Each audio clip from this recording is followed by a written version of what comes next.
अस्सलाम वालेकुम। आज का जो हमारा टॉपिक है वो OSI मॉडल है। जैसे कि हमें पता है कि नेटवर्क्स की दुनिया में OSI मॉडल एक बहुत ही अहम अहमियत रखता है और OSI की जो आपके पास 7 लेयर्स हैं उनको याद रखना और उनकी फंक्शनैलिटी को याद करना एक अच्छा खासा टफ़ काम है, क्योंकि उनकी लेयर्स और उनकी हर लेयर का जो वर्किंग है वो दूसरी लेयर से डिफरेंट है और वो आपस में मिक्स अप होने की वजह से और उनके कुछ टफ़ पॉइंट होने की वजह से वो मिक्स हो जाते हैं। लेकिन आज मैंने भरपूर कोशिश की है कि मैं आपके लिए एक स्टोरी लाई हूँ जिसकी मदद से आपको हर लेयर की फंक्शनैलिटी हमेशा के लिए याद रहेगी और छोटी छोटी ट्रिक्स और छोटे छोटे निमोनिक्स मैंने तैयार किए हैं जिनकी मदद से आपको लेयर्स की फंक्शनैलिटी याद रखने में बहुत ज़्यादा मदद मिलेगी। So let's start. First of all, OSI model is stand for Open System Interconnection. ये बेसिकली ISO ने इंट्रोड्यूस करवाया है। ये एक फ्रेमवर्क है, यानी ये एक ऐसा मॉडल है जो कि इट्स सेल्फ इम्प्लीमेंटेड नहीं है, ठीक है। यानी इसको इम्प्लीमेंट करने की कोशिश की गई थी लेकिन ये इतना कामयाब नहीं है, लेकिन इसकी मदद से कई नेटवर्क इश्यूज सॉल्व किए जाते हैं। यानी एक ऐसा फ्रेमवर्क है जो कि इतना स्टैंडर्डाइज है कि इसकी बुनियाद पे नेटवर्क्स के काम किए जाते हैं। ये बेसिकली दो डिफरेंट नेटवर्क्स आपस में कैसे कनेक्ट होते हैं या कैसे डेटा ट्रांसफ़र होता है या डेटा किस किस फेज से गुजर के सेंडर से रिसीवर तक जाते हैं या आप कह सकते हैं कि क्लाइंट से सर्वर तक जाते हैं, ये तमाम चीज़ें OSI मॉडल के फ्रेमवर्क पे ही काम करती हैं। ये इट्स सेल्फ इम्प्लीमेंटेड नहीं है लेकिन इसके रूल्स की बेसिस पे बहुत चीज़ें इम्प्लीमेंटेड है। सो फर्स्ट ऑफ ऑल अगर आप देखें तो इसकी 7 लेयर्स हैं: application, presentation, session, transport, network, data link and physical. अब यहाँ पे ये बात मायने रखती है कि आप इन लेयर्स के नाम आगे पीछे नहीं कर सकते। यानी आप ऐसा नहीं कर सकते कि आप एप्लीकेशन को पहले बता दें, सेशन को फिर बाद में बता दें। इनका जो सीक्वेंस है इट्स मैटर अलॉट, क्योंकि बारी बारी डेटा एक लेयर से दूसरी लेयर की तरफ जाता है और दूसरी से तीसरी लेयर की तरफ जाता है और हर लेयर अपनी स्पेसिफिक रिस्पॉन्सिबिलिटी को परफॉर्म करती है, जिसकी वजह से डेटा जो है वो एक ख़ास आपके पास पोजीशन पे चला जाता है या एक एक्चुअली रिसीवर को पहुंच जाता है। जो इसमें से एप्लीकेशन लेयर है वो आपके पास 7th लेयर है और जो फिजिकल लेयर है वो आपके पास फर्स्ट लेयर शुमार होती है। मेक श्योर कि application layer is 7, so definitely it will be 6th, 5th, 4th, 3rd, 2nd and 1st। और ये अक्सर हमारे पास MCQs भी आते हैं एग्जाम में कि which one will be the second layer, which one will be the third layer. So हमें उसका नंबर भूल जाता है। सो इसको क्रैमिंग करने के लिए मैंने कुछ निमोनिक्स तैयार किए हैं। There are 3 mnemonics. अगर आप पहला निमोनिक्स को देखें, आप सिंपली याद करें, it is one of the famous to, all people seems to need data processing. Now all mean application, P for presentation, seems for session, 2 for transport, N for network, D for data link, P for physical. So इस तरह हमें layers के नाम याद रखने में आसानी होती है। Second one is my favourite too, up in going said that nobody drink Pepsi. Okay, so same as APS mean application, presentation, session and so on. And the third one is people should try new Domino's pizza. आपको इन तीनों में से जो भी sentence याद हो आप उसको अपने पास लिख के रख लें। अब फॉर एग्जांपल मैं आपसे कहती हूँ कि 4th लेयर कौन सी है, तो अगर आपको ये वाला याद है तो आपको डैट, यहाँ पे डैट आ रहा है and T stand for transport, तो डेफिनेटली 4th लेयर आपके पास ट्रांसपोर्ट काउंट होती है। सो इन निमोनिक्स की मदद से आप बहुत आसानी से 7 की 7 लेयर्स को सीक्वेंस में याद कर सकते हैं। नाउ जैसे कि मैंने आपको बताया है कि हर लेयर की एक स्पेसिफिक फंक्शनैलिटी है और हर लेयर की कुछ ना कुछ वर्किंग है और कुछ ना कुछ हमारे पास पॉइंट्स हैं जिनको रिमेंबर करना बहुत ज़रूरी है।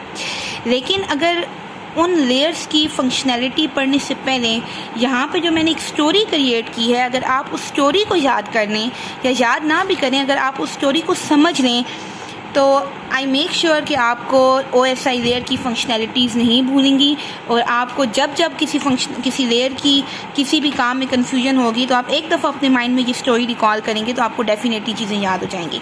यहाँ पे मैंने आपके पास 2 बिल्डिंग्स ले ली हैं, यानी फॉर एग्जांपल आपके पास 2 डिफरेंट बिल्डिंग्स हैं। एक बिल्डिंग जो है उसमें भी आपके पास 7 रैंक के ऑफिसर्स हैं, फ्रॉम जर्नल टू कैडेट, और दूसरी में भी आपके पास सो लेट्स सपोज कि आपके पास यहाँ पे 2 डिफरेंट बिल्डिंग्स हैं। एक बिल्डिंग के अंदर भी मैंने आपको कहा कि जनरल से लेके कैडेट तक ऑफिसर्स हैं और दूसरे में भी जनरल से लेके कैडेट तक ऑफिसर्स हैं।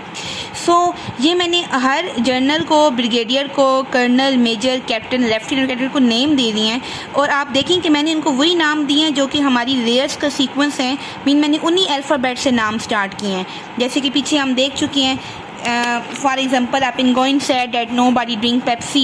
So application, presentation, session, transport, network, data link and physical. So application भी A से start होता है, तो मैंने यहाँ पे ऑफिसर का नाम अहमद दे दिया है for the sake of simile. Okay?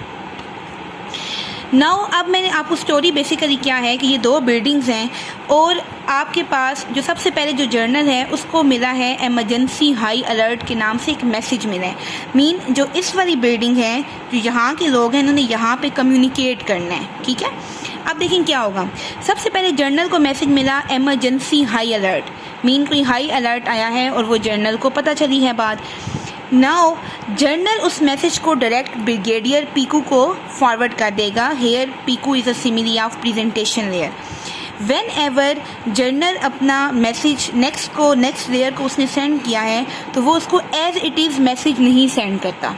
Okay, as it is message send नहीं करता, वो उस मैसेज को इनकोडेड फॉर्म में करता है।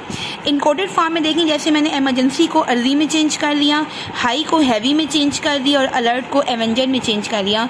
इट इज़ रैंडम कोड, उसने इसको किसी भी कोड में चेंज कर लिया है ताकि अगर कोई और इस मैसेज को इनकोड करे तो उसको समझ ना आए। डेट्स मीन कि आपके पास ये जो प्रेजेंटेशन लेयर है वो आपके पास डेटा को इनक्रिप्ट कर देती है। डेटा को क्या कर देती है? इनक्रिप्ट मतलब उस फॉर्म में चेंज कर देती है जो कि फॉर्म उसके लिए अंडरस्टैंडेबल ना हो। किसके लिए? औरों के लिए अंडरस्टैंडेबल ना हो। इसको तो डेफिनेटली पता होगा कि इस कोड में जब भी वो अर्ली लिखेगा तो एमरजेंसी होगा एंड सो ऑन।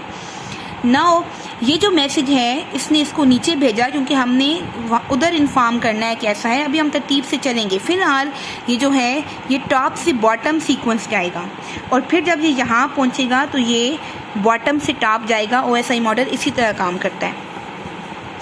आपके किसके पास आया? नीचे लेयर के पास आया जो कि सेशन थी और सेशन लेयर पे इसके पास सिकंदर बैठे हैं जो कि कर्नल हैं। इनका काम क्या है? सेशन लेयर का काम क्या होता है? रिंग को डिवेलप करना। यानी अभी तक हम इसी बिल्डिंग में खड़े हुए थे लेकिन जैसे ही हम इधर आए तो उसने दरवाज़ा खोल दिया। किसका दरवाज़ा खोल दिया? दोनों बिल्डिंग्स के दरमियान रास्ता ओपन कर दिया। लेकिन डिवेलप अ कनेक्शन, यानी इसका अब डेट्स मीन कि जो सेशन लेयर होती है उसका काम कनेक्शन को ओपन करना और कनेक्शन को क्लोज करना होता है। किसके दरमियान? सेंडर और रिसीवर के दरमियान। सबसे पहले एक हाई अलर्ट का मैसेज आया, उसको डिकोड कर दिया गया। अब जिन दो बिल्डिंग्स के दरमियान मैसेज जाना है उनका रिंग खोल दिया गया। अब वो आगे आएगा मेजर तैमूर के पास और जैसे ही मेजर तैमूर के पास आया, अभी तक मैसेज वहाँ गया नहीं है। ओके, वो क्या करेंगे? For the sake of more security वो मैसेज को छोटे छोटे सेगमेंट्स में डिवाइड कर देंगे, छोटे छोटे हिस्सों में डिवाइड कर देंगे, जिन हिस्सों को हम सेगमेंट्स कह रहे हैं। जिन हिस्सों को मैं क्या कह रही हूँ? सेगमेंट्स। अब देखिए उसने कैसे सेगमेंट में डिवाइड कर दिया। अर्ली एक सेगमेंट, एक्सक्लेमेशन मार्क दूसरा, हैवी तीसरा और एवेंजर चौथा। 4 पैकेट्स डिवाइड हो गए और साथ एक एडिशनल पैकेट वो लगा देगा जिस एडिशनल पैकेट में वो बिल्डिंग नंबर लिखेगा क्योंकि एक बिल्डिंग दूसरी बिल्डिंग से कनेक्टेड नहीं है, उस एक बिल्डिंग से कई बिल्डिंग कनेक्टेड हैं। ये बिल्डिंग नंबर इस बात को डिफाइन करेगी कि किस बिल्डिंग में बताना है कि हाई अलर्ट है। ओके, सो इसका मतलब है कि जो ट्रांसपोर्ट लेयर है वो डेटा को छोटे छोटे हिस्सों में डिवाइड करती है जिन हिस्सों को हम सेगमेंट्स कहते हैं। नेक्स्ट आपके पास क्या होगा? अब वो अगली लेयर के पास जाएगा जहाँ पे कैप्टन नूर हैं। नूर मीन नेटवर्क लेयर। अब नेटवर्क लेयर क्या करेगी? उन पैकेट्स को, नेटवर्क लेयर जो है वो बेसिकली रूट डिफाइन करती है। हमने पहले भी राउटर को पढ़ा भी हुआ है कि राउटर का काम होता है बेस्ट रूट ढूंढना। ये जो बेस्ट रूट का काम है यानी जो राउटर है वो बेसिकली नेटवर्क लेयर पे खड़ा होता है। ठीक, अब आपको पता है कि एक बिल्डिंग से दूसरी बिल्डिंग में जाने के कई रास्ते हैं। फॉर एग्जांपल यहाँ पे 4 रास्ते हैं। सो नेटवर्क लेयर डिसाइड करेगी कि वो कौन सा रास्ता है जहाँ से आप जल्दी जा सकते हैं। सो अगर आपके पास डिफरेंट पाथ हैं तो वो डिफाइन करेगा कि ये एक्चुअली किस पाथ से जाएगा, यानी वो पाथ जिसके ऊपर डेटा जो है वो सेफली भी जाए, डेटा शॉर्ट टाइम में भी जाए, डेटा क्विक भी जाए। सो हम कहते हैं कि वो डेटा को छोटे छोटे पैकेट्स में डिवाइड करता है। छोटे छोटे किस में डिवाइड कर देता है? पैकेट्स में, जिन पैकेट्स की मदद से वो डेटा को भेजेगा। एक तो ये रूट चूज़ कर रहा है, फिर ऊपर से जो उसको सेगमेंट मिले थे उन सेगमेंट्स को फिर छोटे छोटे पैकेट्स में डिवाइड कर देगा, ठीक। और उन पैकेट्स को डिवाइड करने के बाद फिर ये आगे किसके पास भेज देगा? डेटा लिंक लेयर के बाद, जहाँ पे लेफ्टिनेंट डैनी बैठे हैं, D for Danny, D for data link layer. Danny क्या करेगा? सेगमेंट्स आए, सेगमेंट्स के पास पैकेट आए, रूट भी डिसाइड हो गया, वो उन पैकेट्स को छोटे छोटे फ्रेम्स में डिवाइड कर देगा। फ्रेम्स में बेसिकली क्या होता है, वो साथ में एक और कोड ऐड करेंगे। यहाँ पे मैं आपको सिमिली के तौर पे समझाती हूँ कि वो डोर नंबर ऐड करेगा। यानी बिल्डिंग नंबर हमें मेजर तैमूर ने बताया था, लेकिन उस बिल्डिंग में जाने के बाद फ्लोर नंबर हमें कैप्टन नूर बता रहे हैं कि किस फ्लोर पे बताना है, यानी वो हमें रूट बता रहे हैं। और उस फ्लोर पे किस डोर पे जाके मैसेज पास करना है वो हमें डेटा लिंक लेयर यानी लेफ्टिनेंट डैनी बता रहे हैं। सो वो डोर नंबर ऐड करेंगे और डोर नंबर को हम कहते हैं कि डेटा फ्रेम्स में डिवाइड हो जाता है। जब बिल्डिंग भी डिसाइड हो गई, फ्लोर भी डिसाइड हो गया, डोर भी डिसाइड हो गया, तो अब तो डेटा को पास करना है। सो एंड पे डेटा फिजिकल लेयर के पास आता है और फिजिकल लेयर आपको पता है कि डेटा को अब now data is ready to pass. और आपको पता है कि चाहे डेटा तार में से जाए या तार के बगैर जाए, डेटा नंबर ऑफ़ बिट्स के बगैर पास नहीं हो सकता। यानी डेटा अपनी ओरिजिनल फॉर्म में नहीं जाता, डेटा 1 और 0 की फॉर्म में जाता है। सो वो डेटा को नंबर ऑफ़ बिट्स में चेंज कर देगा। इसीलिए हम ये जो 7th लेयर होती है इसको टॉप लेयर, और जो आखिरी लेयर होती है फिजिकली इसको बॉटम लेयर कहते हैं, जहाँ पे डेटा नंबर ऑफ़ बिट्स में प्रेजेंटेशन होती है। अब ये बिट्स में चेंज हो गया है, नाउ ये यहाँ से इधर पास होगा नंबर ऑफ़ बिट्स में। अब ये रिवर्स चलेगा। रिवर्स कैसे चलेगा? नंबर ऑफ़ बिट्स में है, डेटा लिंक लेयर उसको क्या बनाएंगे? फ्रेम्स। फ्रेम से वो यहाँ पे आके क्या बनेंगे? पैकेट। पैकेट से क्या बनेंगे? सेगमेंट। कनेक्शन डेवलप है ना, यहाँ पे डेटा पिक होगा और पिक होने के बाद कनेक्शन दोबारा क्लोज हो जाएगा क्योंकि डेटा रिसीव हो चुका है, ठीक है। वापस जाएगा, यहाँ पे उसने डेटा को इनक्रिप्ट कर दिया था, असल मैसेज को दूसरी फॉर्म में चेंज कर दिया था, यहाँ वो वापस उसको डीक्रिप्ट करेगा। और डीक्रिप्ट करने के बाद जब वो ऊपर जाएगा तो वो उसको ओरिजिनल फॉर्म में डिस्प्ले हो जाएगा, emergency high alert. Dates how दो जो होते हैं सेंडर और रिसीवर वो आपस में कम्युनिकेट करते हैं। मैं यहाँ पे इसको दोबारा एक सेकंड के ही रख रही हूँ ताकि आप चाहें तो आप इसका स्क्रीनशॉट ले लें, ताकि आपको याद रहे कि आप इसको सिमिलीज दे दें। आप चाहें तो अपनी मर्ज़ी से भी यहाँ पे नाम दे सकते हैं, लेकिन आप एक स्टोरी रख लें कि एक मैसेज आया हाई अलर्ट का, वो डीक्रिप्ट हुआ, कनेक्शन डेवलप हुआ, पहले बिल्डिंग नंबर बताई गई, डोर नंबर बताई गई, फिर 0-1 में कन्वर्ट हुआ और दूसरी साइड पे चला गया। With the help of this story आपको याद रहेगा कि किस लेयर का बेसिकली क्या काम है। अच्छा, अब मैंने यहाँ पे तीन दफ़ा हिस्सों में डिवाइड किया। एक दफ़ा हमने डेटा को डिवाइड किया सेगमेंट में, दूसरी दफ़ा हमने डेटा को डिवाइड किया फ्रेम्स में, और तीसरी दफ़ा हमने डेटा को डिवाइड किया पैकेट में। अब यही हमारे पास क्वेश्चन आता है कि किस लेयर में सेगमेंट बनते हैं, किस पे फ्रेम बनते हैं, किस पे पैकेट। तो ट्रांसपोर्ट लेयर पे सेगमेंट बनते हैं, डेटा लिंक लेयर पे फ्रेम और नेटवर्क पे पैकेट, लेकिन ये भूल जाता है। सो इसको याद करने का तरीका ये होता है कि अल्फ़ाबेट में PQRST, देखें S और T आगे पीछे आते हैं ना। सो जो सेगमेंट होते हैं वो ट्रांसपोर्ट लेयर पे बनते हैं, S और T। D और F करीब करीब आते हैं, ABCDEF। सो डेटा लिंक लेयर पे क्या बनते हैं? फ्रेम्स। और पैकेट और नेटवर्क में MNOP, N और P करीब करीब आते हैं। सो पैकेट्स कहाँ बनते हैं? नेटवर्क लेयर पे। सो इस टिप से, यानी जो अल्फ़ाबेट का सीक्वेंस होता है, इस टिप से आप याद रख सकते हैं कि सेगमेंट कहाँ बनते हैं। नाउ सेगमेंट हमारे पास ट्रांसपोर्ट लेयर पे बनते हैं, फ्रेम हमारे पास डेटा लिंक लेयर पे बनते हैं, और पैकेट्स हमारे पास नेटवर्क लेयर पे बनते हैं। अगर आपको कन्फ्यूजन हो भी जाए तो आप अपने माइंड में ABC रिवाइज करें, तो उससे आपको जल्दी याद हो जाता है कि किस लेयर पे क्या बनते हैं। अब आप इसकी कलेक्टिव डायग्राम देखें। सबसे पहले डेटा होता है, डेटा किस में डिवाइड हो जाता है? सेगमेंट में, ट्रांसपोर्ट लेयर पे, और इसी ट्रांसपोर्ट लेयर पे TCP/IP मॉडल भी इस्तेमाल होता है। और फिर क्या बन जाते हैं? पैकेट्स। पैकेट किस पे बनते हैं? नेटवर्क लेयर पे। और फिर क्या होते हैं? फ्रेम्स। और फ्रेम्स किस पे बनते हैं? डेटा लिंक लेयर पे। और एंड में आपका जो डेटा बिट्स 0-1 की फॉर्म में डेटा चेंज हो जाता है, जिसमें वो रेडी टू ट्रांसफ़र है। सो यहाँ पे ये जो आपके पास एक कलेक्टिव चार्ट है, ये आपकी हेल्प करेगा कि कौन सी लेयर क्या काम करती है। Application layer user app layer है, यानी इस पे डेटा ओरिजिनल फॉर्म में नज़र आता है। प्रेजेंटेशन लेयर वो सेकंड लेयर है जिस पे डेटा की फॉर्म चेंज कर दी थी। सो एक दफ़ा इस पे क्या हो जाएगी, इंक्रिप्शन, और दूसरी दफ़ा वापस क्या हो जाती है, डिक्रिप्शन। इसके अलावा अगर साइज़ बहुत बड़ा है फाइल का तो उसको छोटा किया जाता है और रीफॉर्मेट मतलब उसकी शक्ल तब्दील कर दी जाती है, जैसे कि अभी हमने पीछे स्टोरी पढ़ते हुए देखा था। फिर सेशन लेयर हमें पता है कि सेशन को ओपन करती है और close.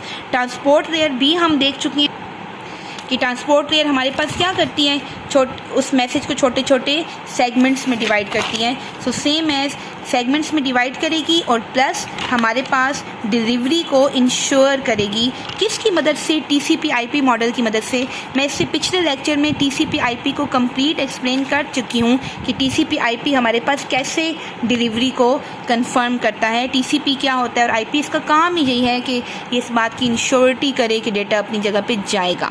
What is network layer, जो कि राउटिंग को कंट्रोल करेगा, यानी दूसरे वर्ड्स में हम कह सकते हैं कि बेस्ट रूट ढूंढेगा, ठीक।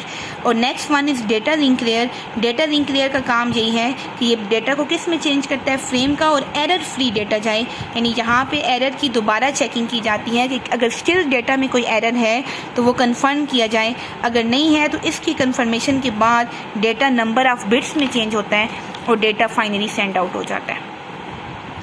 आई होप कि आपको समझ आई होगी कि OSI मॉडल कैसे काम करते हैं। मैं दोबारा यहाँ पे इसकी सिमिलीज बता रही हूँ कि आपको यहाँ पे ये निमोनिक्स याद होने चाहिए जो कि 7th लेयर की मदद से हैं। फिर आपको सिंपली ये डायग्राम याद होनी चाहिए जिस डायग्राम में आपको ये स्टोरी पता होनी चाहिए सारी, और फिर आपके पास एंड में ये आपके पास एक टेबल बना हुआ है जो कि टेबल आप याद कर सकते हैं और जो आपकी मदद कर सकता है कि किस लेयर पे क्या है। It is basically summary of OSI model, you can say it is summary. I hope कि आपको लेक्चर समझ आई होगी। If you have any Curie you can ask me in comments.